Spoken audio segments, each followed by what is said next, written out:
après le temple de Tchak, la pyramide de Horus de The Adventurers. Nous voilà donc, après le film Indiana Jones, nous voilà donc sur la momie. Car voici la pyramide d'Horus. La pyramide d'Horus qui a son parterre de sable. Puis on entre dans la pyramide où un bassin crocodile nous attend au centre d'un terrain propice aux scorpions.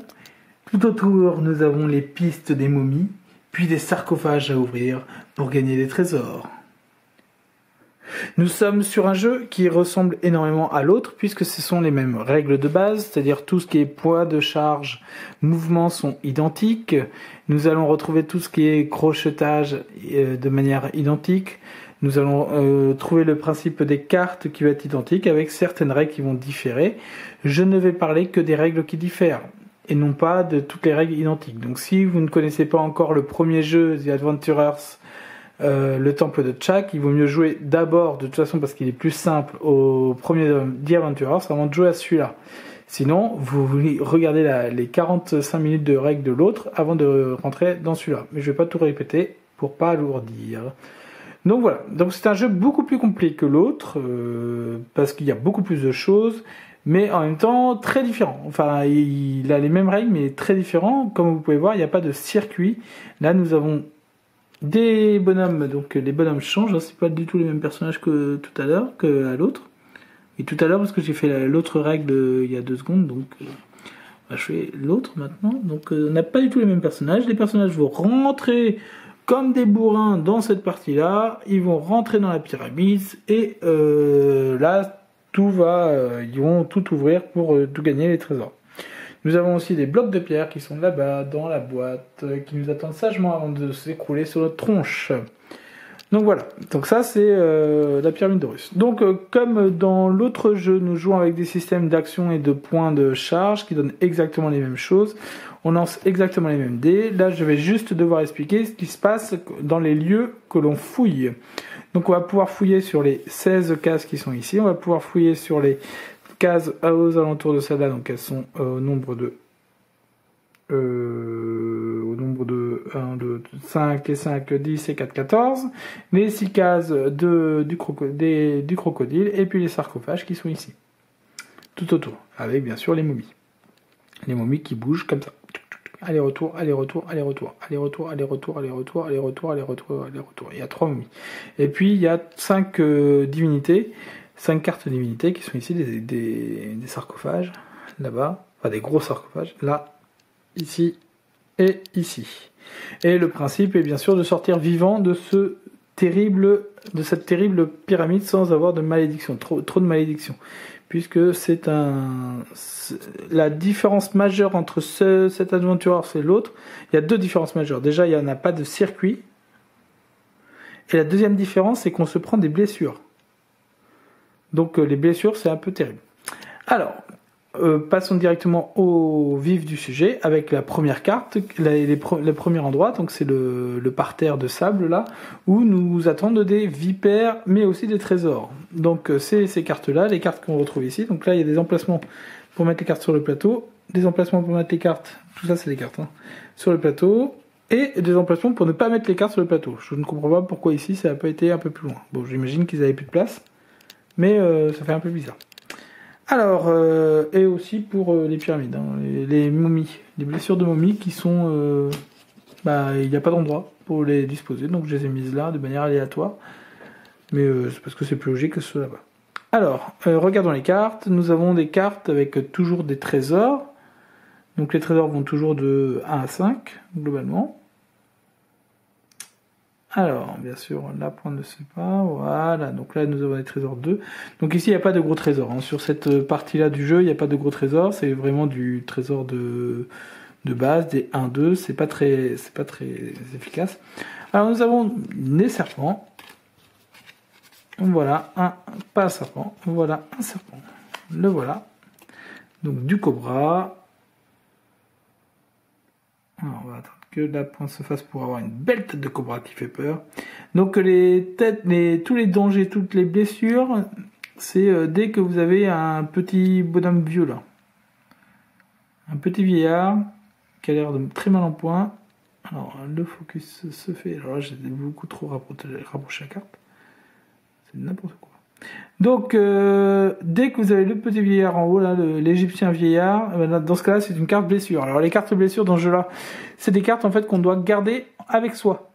En fait, ils vont participer au poids de charge. Donc, plus vous allez être blessé, et plus vous allez vous prendre des blessures. Enfin, vous risquez de vous prendre des blessures. Donc, ça, c'est dangereux. Donc, les blessures, c'est vraiment, ça pourrit le jeu en fait. C'est ça le but des blessures, c'est que ça pourrit le jeu. Donc voilà. Vous avez aussi des objets. Il y a plusieurs objets qui sont expliqués dans la règle. Je vais peut-être pas faire l'explication de tous les objets. Voilà, c'est des objets qui sont dans ce lieu-là. Surtout dans celui-là, plus que dans les autres. Mais il y en a aussi dans les autres, mais en moins grand nombre. Voilà. Donc quand vous entrez sur le sable là, vous avancez, vous pouvez prendre une carte dans chaque case. Donc voilà pour cet endroit-là. Ici c'est la même chose avec ici ces cartes-là. Donc là il y a des trésors un peu plus importants. Il me semble, voilà, il y a des trésors de 4, je viens d'en voir un trésor de 4. Voilà, si la pointe veut bien se faire, c'est bon. Le petit scarabée là. Voilà, pas du tout, il se fait pas du tout. Donc voilà, un trésor de 4 avec un message qui vient d'arriver sur mon ordinateur, c'est très bien. Et nous avons aussi des scorpions, bien sûr. Les scorpions. Donc les scorpions qui sont aussi une blessure, donc qui marchent exactement pareil que l'autre tout à l'heure. Donc voilà, les scorpions. Et nous continuons à avoir des coffres, comme dans l'autre. Enfin, celui-là, il ressemble vraiment à l'autre. Hein. Cette partie-là, sauf qu'il y a les scorpions. Nous avons exactement la même chose pour le bassin des crocodiles. Le bassin des crocos qui est ici. Donc ici, c'est les cartes vertes. Bassin vert des crocodiles. Donc pareil, ici, il y a des crocos. Il y a des crocos qui nous mangent. Donc faire attention, mais il y a aussi des plus gros trésors, donc aller faire un plouf dans le bassin des crocos, c'est pas mal, sauf qu'on se prend des crocos, et c'est pareil, c'est des blessures. Donc que ce soit vipère, cobra, scorpion ou croco, c'est exactement la même chose, d'accord? C'est des blessures, en fait c'est des cartes qu'on garde dans sa main. Les objets qu'on récupère sont des objets qui peuvent contrer, ou qui peuvent soigner ces mauvais traitements qu'on reçoit. Ok, donc voilà. Maintenant, on peut fouiller dans tous les lieux, dans toutes les cases qui sont là. Donc il y en a quand même 20. Non, il y en a 5 et 4, 9 x 4, 36. Donc il y a 36 cases. De l'autre côté, il y a le numéro 36 qui est marqué là. Donc voilà. Autre chose qu'on peut faire, c'est du coup aller ouvrir des sarcophages. Donc quand on est là, il y a des sarcophages qui sont là. Il y en a 5 par là, 5 de l'autre côté, 4 ici.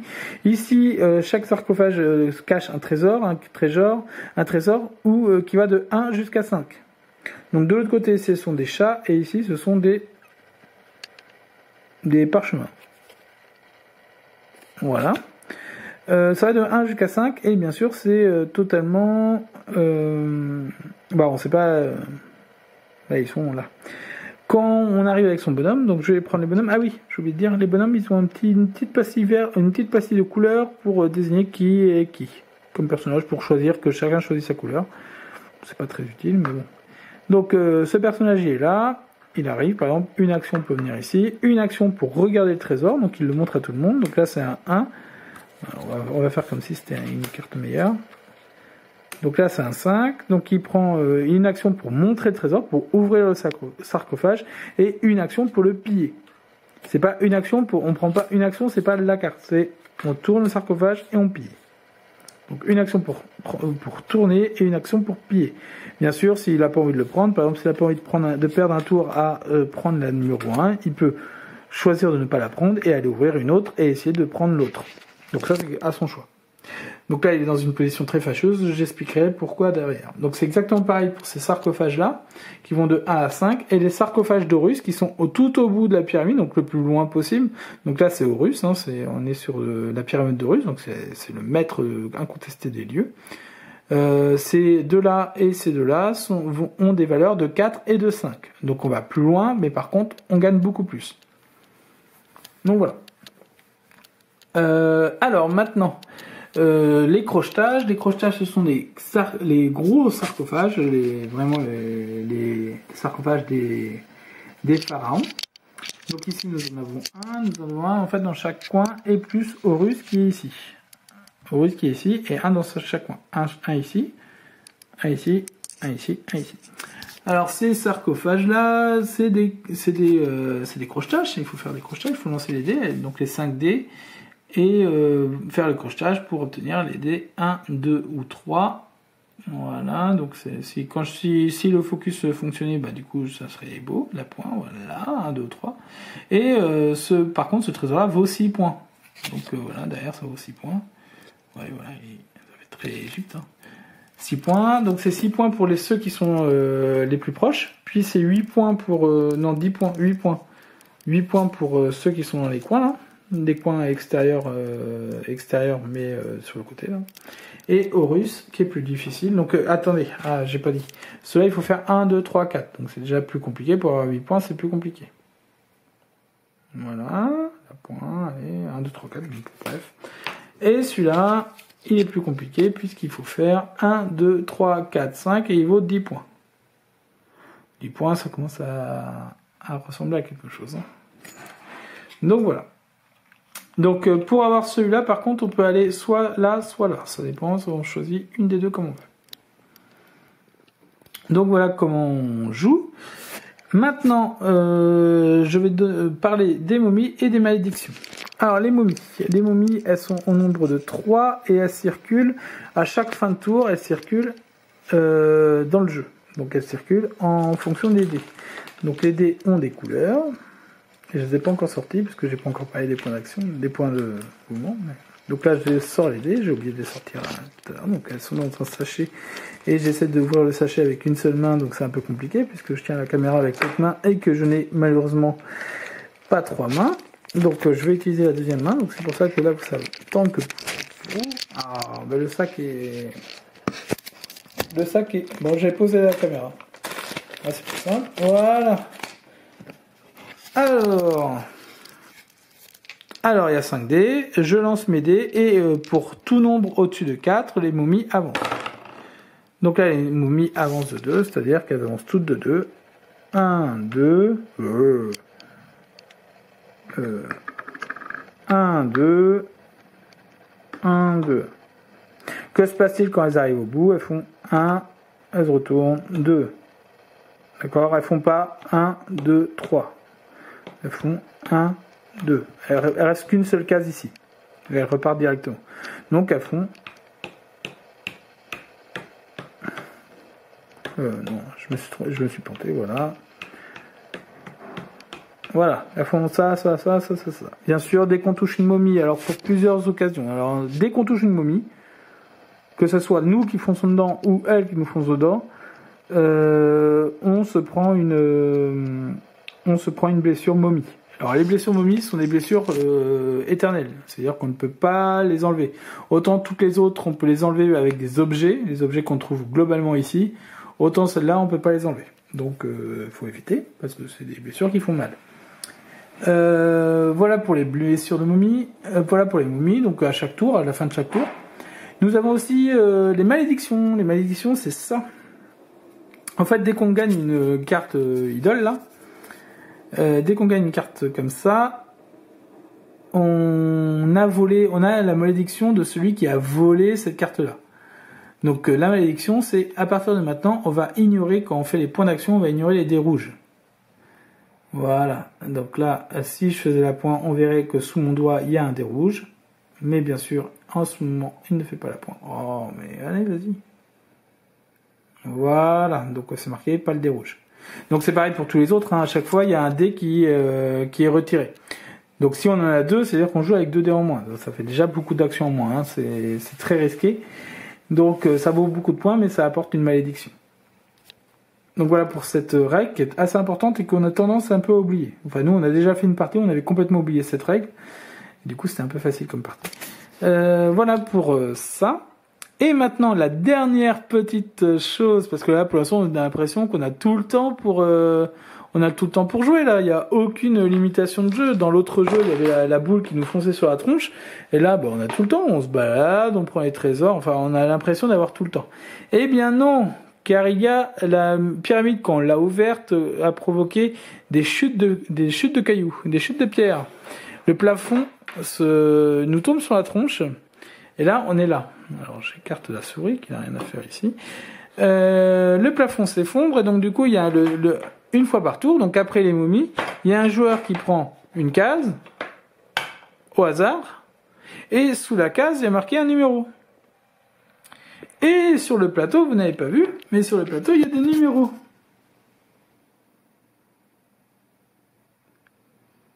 Sur tout le plateau de jeu, sauf sur le couloir des momies. Et bien, par exemple, la case numéro 10 va sur la place numéro 10. Si j'en prends une autre, donc un tour plus tard, 17, donc va sur la case numéro 17. C'est là. Et ainsi de suite, le plateau se remplit de cases. Bien sûr, il y a 36.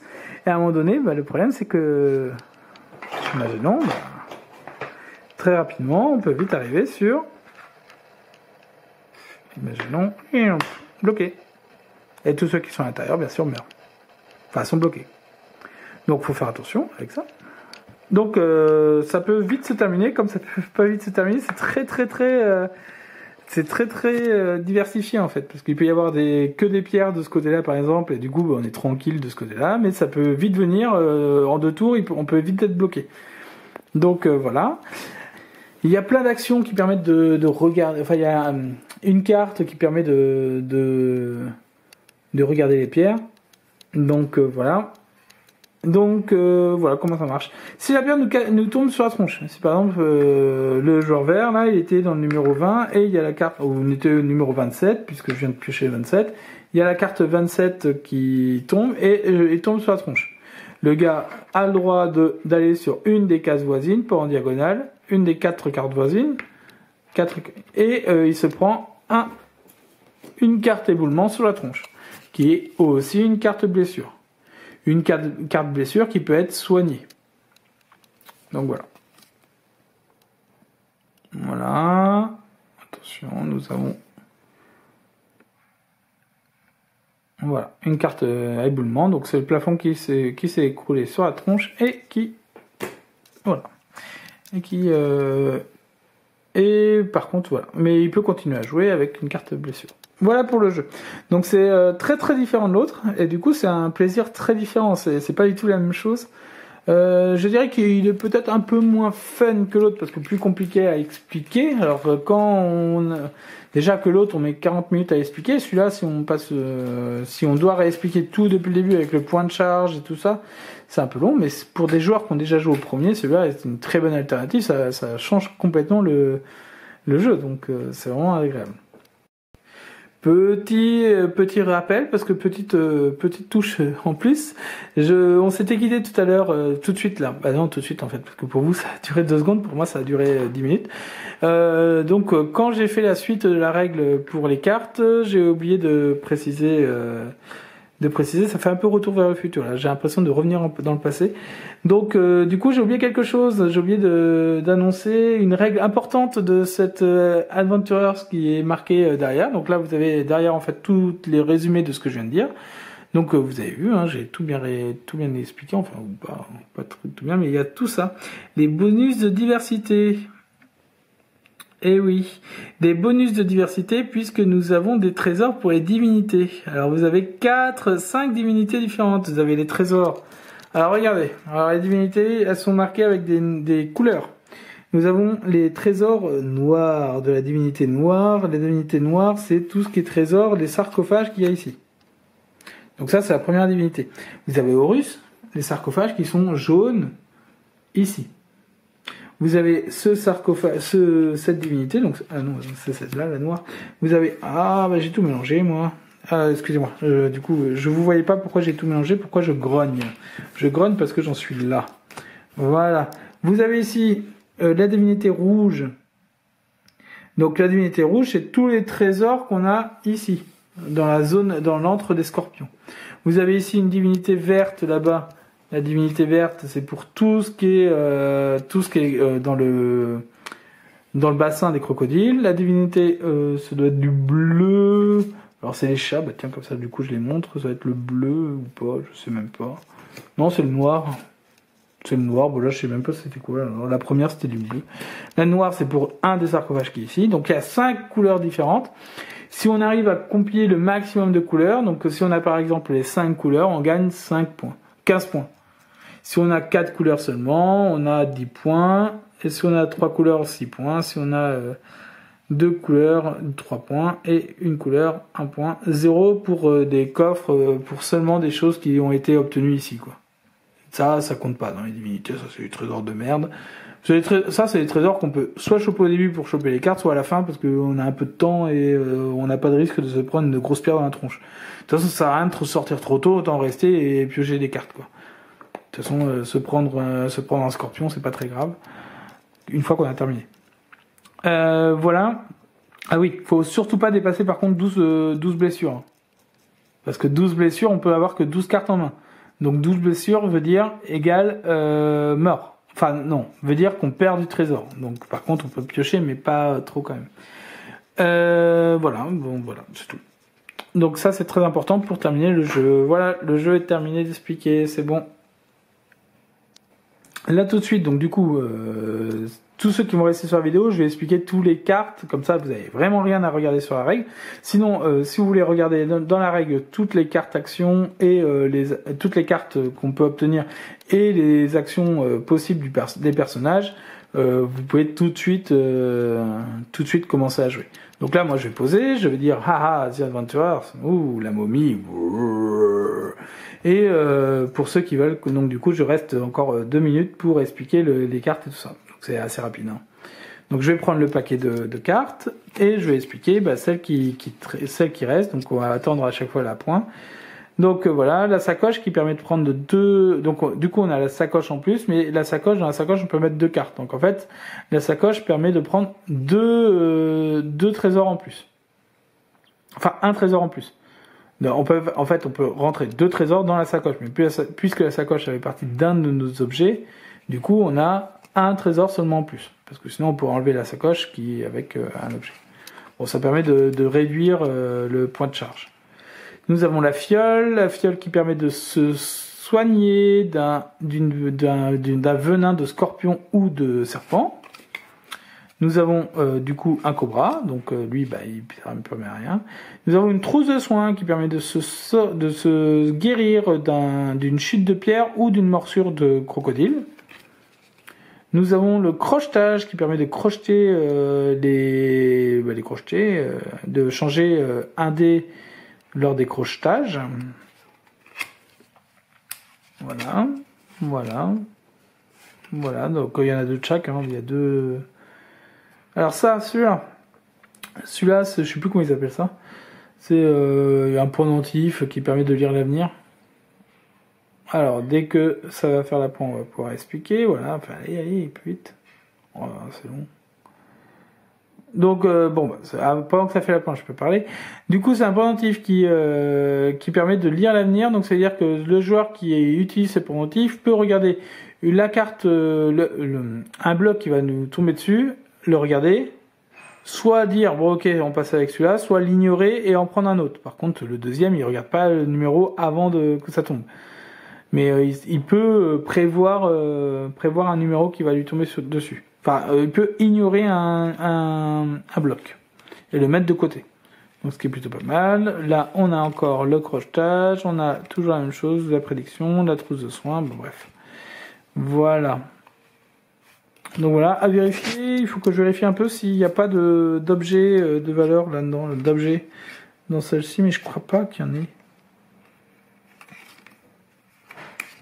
Non, il n'y en a pas, il n'y a que du trésor là-dedans. Non, les objets s'obtiennent vraiment que là. Je vérifie aussi dans le bassin à croco, mais je suis quasiment sûr que non. Dans le bassin à croco, par contre, il y a des gros, hein. Il y a des... C'est pas mal, hein, parce que les objets sont pas mal. Regardez, là j'ai que du 3 et du 4, hein, j'ai pas de 2. Hein. Ah si j'ai un, j'ai dit n'importe quoi. J'ai un, mais j'ai beaucoup de 4, hein, beaucoup de 4, de 2. Pardon. Ouais, c'est quand même des bons. C'est pas mal. C'est pas mal du tout ici. Voilà. Et donc du coup voilà. Donc je réponds à la question. Et nous avons aussi les objets, les compétences des personnages. Donc là il y a que 8 personnages et chaque personnage a une compétence. Alors les compétences c'est facile, elles sont aussi dans la règle. Je vais les montrer en même temps sur la règle plutôt que de montrer les cartes, comme ça j'aurai tout en même temps et la pointe se fera qu'une fois. Donc la règle est quand même belle, hein. C'est quand même la classe, quoi. Enfin ils s'éclatent, quoi. Ça se voit que c'est quand même des gens, c'est des geeks, hein. Ils aiment bien tout ce qui est bien foutu. Regardez la gueule des momies, quoi. Ouais, ils s'éclatent, quoi. C'est vraiment des gens qui se sont éclatés à faire ce jeu. Et je viens de voir que j'ai oublié quelque chose. J'ai oublié quelque chose sur la règle de base. Donc du coup, il faut que je reprenne. Je sais pas comment je vais faire, mais j'ai oublié quelque chose sur la règle de base. Donc il faut écouter cette vidéo jusqu'au bout. Alors on va faire tout ça. Donc ça c'est exactement la même. Oh là, c'est marqué en espagnol. Attends, je vais prendre la règle française. Voilà, je reprends la règle française parce que même si je peux l'expliquer en espagnol, c'est quand même plus facile pour vous si c'est en français. Moi je peux lire, mais bon, c'est quand même plus facile. Alors. Donc crochetage, c'est toujours la même option que crochetage. Endurance, c'est pour baisser sa charge de 1. Esquive, c'est pour ne pas se prendre une blessure quand il y a un bloc qui nous arrive dessus. Linguistique, c'est assez marrant. Linguistique, c'est quelqu'un. Vous vous rappelez tout à l'heure, je vous ai dit un personnage qui est là. Pour avoir cette carte-là, il doit d'abord retourner puis après prendre. Linguistique, il peut une fois dans la partie regarder la carte, voir si ça l'intéresse ou pas, avant de ouvrir le sarcophage et d'ouvrir. Et de prendre. Donc voilà pour le linguistique. La natation, ça permet d'éviter une blessure de crocodile dans le bassin. La préscience, ça permet de faire l'action de regarder un bloc qui va nous tomber dessus et de regarder le numéro et d'ignorer son envie. Les réflexes permettent d'éviter la morsure d'un serpent ou d'un scorpion, j'ai réflexe. Et le tir, ça permet de tirer sur la tronche d'une momie pour l'immobiliser pour un instant pour lui passer dessus. Par exemple, je suis là et j'ai absolument envie d'aller voir Horus et je tire sur la momie, elle meurt et du coup j'ai le temps de rentrer et de lancer mes dés. Par contre, il faut quitter la momie avant la fin du tour parce qu'après elle se relève. Ah oui, elle est immobilisée un instant. C'est une momie, c'est pas non plus voilà. C'est une momie. Alors, je reprends la règle, la règle du jeu. Comment je fais ? Non, je vais couper la vidéo en fait et du coup je vais l'insérer dans l'autre. Je vais scinder la vidéo pour l'insérer à la suite de l'autre. Donc du coup, voilà. Donc du coup voilà pour Adventure, vous avez toute la règle maintenant parce que du coup vous aurez le petit bonus. Vous avez toute la règle, c'est très très sympa, c'est un jeu très sympa, très agréable, c'est The Adventure. Voilà.